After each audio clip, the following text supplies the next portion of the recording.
بسم اللہ الرحمن الرحیم۔ السلام علیکم۔ شوال کے پہلے جمعے کو یہ 4 منٹ کا وظیفہ کر لیں، انشاءاللہ آپ کے جسم سے تمام بیماریاں دور ہو جائیں گی اور آپ کو جو بھی بڑی سے بڑی تکلیف بھی ہے وہ بھی دور ہو جائے گی۔ اور کچھ بیماریاں لا علاج ہوتی ہیں جن کا ڈاکٹر بھی کہہ دیتے ہیں کہ اب یہ لا علاج ہیں، لیکن اس عمل کی برکت سے انشاءاللہ آپ کے جسم سے لا علاج بیماری بھی دور ہو جائے گی اور آپ کی تمام تکلیف آپ کے جسم سے دور نکل جائیں گی۔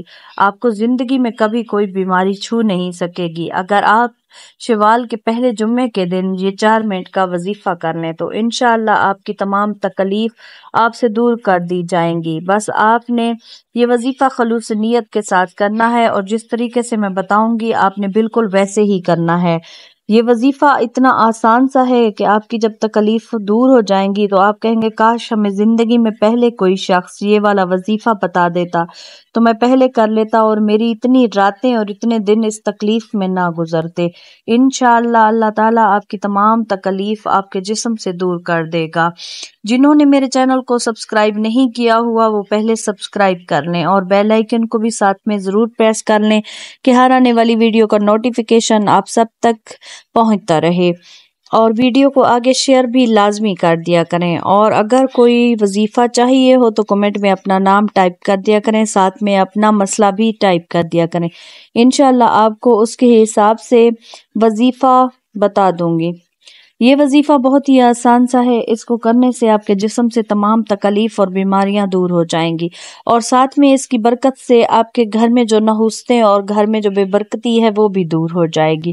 آپ کا اپنے گھر میں دل لگنے لگ جائے گا۔ کچھ لوگ کہتے ہیں کہ ہمارا اپنے گھر میں دل نہیں لگتا اور ہمارا دل چاہتا ہے کہ ہم باہر رہیں یا کسی اور کے گھر جا کر رہیں، اپنے گھر میں ہمارا دل بالکل نہیں لگتا۔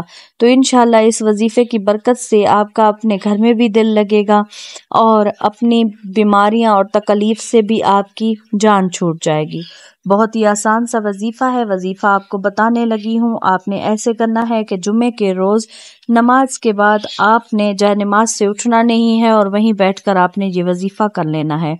آپ نے وظیفہ کچھ اس طرح سے کرنا ہے کہ پہلے آپ نے درود پاک پڑھنا ہے، اس کے بعد آپ نے استغفار پڑھنا ہے، استغفار پڑھنے کے بعد آپ نے سورہ ناس کو 41 مرتبہ پڑھنا ہے۔ 41 مرتبہ سورہ ناس کو پڑھنے کے بعد دعا کرنی ہے اللہ تعالیٰ سے اور کسی چیز کا صدقہ بھی کر دینا ہے جو گھر میں موجود ہو، اور پھر یہ عمل ہر نماز کے بعد دہراتے رہنا ہے، یا ہر نماز کے بعد آپ نہیں کر سکتے تو آپ کوئی ایک مخصوص نماز کا وقت رکھ لیں جس کے بعد آپ یہ وظیفہ کر لیا کریں۔ انشاءاللہ آپ کی تمام بیماریاں، تمام تکلیف دور ہو جائیں گی اور آپ بالکل صحت مند توانا زندگی گزاریں گے اور خوشحال رہیں گے انشاءاللہ۔ اگر آپ کو سمجھ نہ آئی ہو وظیفے کی تو آپ کمنٹ میں دوبارہ مجھ سے پوچھ سکتے ہیں، اور اگر کوئی اور وظیفہ چاہیے ہو تو کمنٹ میں اپنا نام اور اپنا مسئلہ ٹائپ کر دیں۔